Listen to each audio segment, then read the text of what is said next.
Okay, तो आज हमने गोल्ड में ये वाली ट्रेड ली थी। ये वाली ट्रेड हमने प्लान करी थी, जिसका अभी शाम को एसएल आ चुका है। हमने मॉर्निंग में ट्रेड को प्लान करी थी। इस ट्रेड में मैं एंटर हुआ था, आई थिंक यहाँ कहीं से। यहाँ से मेरी एंट्री थी एंड शाम को आते आते मार्केट ने एसएल दे दी। तो सबसे पहले मैं समझता हूँ कि इस ट्रेड के पीछे मेरा लॉजिक क्या था। तो जो वीकली में जब मैं देखता हूँ, तो यहाँ से मार्केट नीचे से तो था कि मार्केट ऊपर ऊपर जा रही है, हायर हाई बना रही है, बट मार्केट ने यहाँ से ऊपर से एक लो क्रिएट कर दिया था।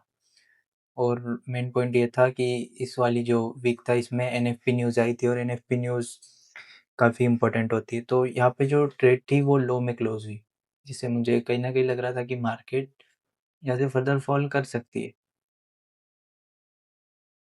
फिर जब मैं यहाँ से फिब भी लगाता हूँ वीकली के अकॉर्डिंग, कभी मैं वहाँ से फिब लगाए, तो यहाँ से मार्केट अच्छा नीचे गिर भी रही है। एंड डेली पे भी ऐसे ही कुछ हो रहा था कि मार्केट ऊपर से लो लो बना रही थी, बट हाँ, नीचे से ही मार्केट ने हाई बनाया था। बट या, और अगर मैं इस फिब को लगाता हूँ यहाँ पे, इसको 4 आवर में देखता हूँ, तो यहाँ पे मैंने पिछली एक ट्रेड ली थी, जो कि यहाँ पे मैंने टेलीग्राम पे भी शेयर करी थी। इस यहाँ पे मैंने एक ट्रेड ली थी इस वाली कैंडल की बिहाफ में, जिसमें 700 पिप्स ऑलमोस्ट आ गए थे, बट यहाँ पे हमने वो ब्रेक इवन पे कट कर दी थी। एंड फिर उसके बाद जो मेरी यहाँ पे मिस्टेक जो हुई, वो ये हुई कि सबसे पहले तो मैंने यहाँ पे सपोर्ट को इतना इम्पोर्टेंट नहीं दिया, या मैं इसको देखना भूल गया, कुछ भी कह सकते हो, बट मेरे को नहीं इस पर फोकस ही नहीं किया मतलब। एंड मैं बस इस यहाँ से फिब लगाया जा रहा था, एंड मेरे को लग रहा था कि मार्केट यहाँ से फर्दर फॉल करेगी, और इसीलिए मैंने यहाँ पे देखा कि मॉर्निंग में मार्केट ने अच्छी क्लोजिंग दी है, लो वगैरह ब्रेक किया है, इसलिए मैंने यहाँ से फिर जैसे मैं यहाँ से बाय भी प्लान कर रहा था, बट मेरा ये था कि जो आज की ओपनिंग हो वो इसको ब्रेक ना करके यहाँ से एक हाई बनाती, तो मैं बाय में भी फर्दर बैठता, बट मैं बाय में बैठा नहीं फिर। एंड और भी काफ़ी सारे पॉइंट्स थे कि जैसे कि यहाँ पे मार्केट ये तो ओपन हुआ नहीं था मॉर्निंग में उस टाइम पे। जहाँ तक मुझे एक चीज़ इसका सिल्वर का लग रहा है कि सिल्वर की मुझको मुझको था कि मंथली क्लोजिंग जो हो सिल्वर की, वो इसके नीचे हो, मतलब ये पिछले हाई के जो है इसके नीचे हो। इसलिए मैं सोच रहा था कि इस वीक में इसमें फॉल देखने को मिले। सो उसके बिहाफ में मैंने यहाँ पे ट्रेड को प्लान किया था। यहाँ पे भी इसमें देखो, यहाँ से ये लो ब्रेक हुआ था, यहाँ पे ये लो ब्रेक हो गया था, तो मुझे कहीं ना कहीं लग रहा था कि मार्केट फॉल कर सकती है। काफ़ी सारे पॉइंट्स थे कि मार्केट अब यहाँ से फॉल करेगी, बट जो मिस्टेक्स हुई हमसे, हमने इस चीज़ों को देखना भूल गए।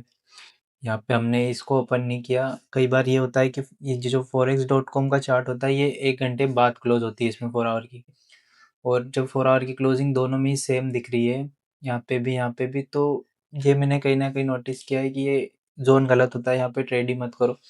ये ट्रेड में मैक्सिमम चांसेस यही होगी कि आपका ऐसे ही हिट होगा। और अभी हम जो कर सकते हैं कि हमको अभी इस डेली सपोर्ट को थोड़ा सा ध्यान देना होगा। इस डेली सपोर्ट पे अगर मार्केट ने भी यहाँ पे ऐसी क्लोजिंग दी, अगर मार्केट की अगली कैंडल यहाँ से नीचे आके क्लोजिंग दे, और फिर यहाँ पे ये जो बनाए इसके बाद यहाँ पे मार्केट एक हाई बना दे यहाँ पे, तो हम इस जगह पे हम ट्रेड में एंट्री ले सकते हैं। मतलब यहाँ पे एक हाई बनना है, हमको वेट करना होगा कि यहाँ पे मार्केट एक हाई बना है, उसके बाद हम फर्दर अप जा सकते हैं। अब यहाँ पे मैं गोल्ड को भी देख रहा था, गोल्ड में नीचे एक गैप पेंडिंग है, 2-3 गैप वैसे तो पेंडिंग है, बट मैं इस गैप पे मेन फोकस कर रहा था कि मार्केट अब सेलिंग यहाँ से आएगी और मार्केट पहले इस गैप को फिल करेगी। और ये मॉर्निंग में जैसे गैप फिल नहीं हुआ था, तो मैंने सोचा था कि मार्केट यहाँ तक आई है, अब यहाँ से नीचे गिरेगी और फिर 1-2 दिन बाद वापस अपना मूवमेंट लेगी और इसको फिल करने जाएगी। बट मार्केट ने मॉर्निंग में इसको फिल कर दिया और हम शायद इस गैप को भूल गए। ये जो गैप था एमसीएक्स में, ये जो गैप अगर आप देखोगे ध्यान से, तो ये मतलब मेनली होता है कि जो गैप होता है वो कम से कम हाफ फिल हो जाए, तो मानते हैं हम कि हाँ ये गैप फिल हो गया। ये हाफ भी नहीं फिल हुआ है, इसको ध्यान से देखो, इसकी जो वीक आई है वो हाफ भी नहीं फिल करी है। तो कहीं ना कहीं ये जो गैप है ये काफ़ी इंपॉर्टेंट है मार्केट के लिए, कि मार्केट इसको फिल करने आ सकता है। अगर हम अगला ट्रेड बनाएंगे तो ट्रेड वही होगा कि यहाँ से एक हाई बनाए मार्केट, और उसके बाद हम यहाँ से बाय का प्लान कर सकते हैं।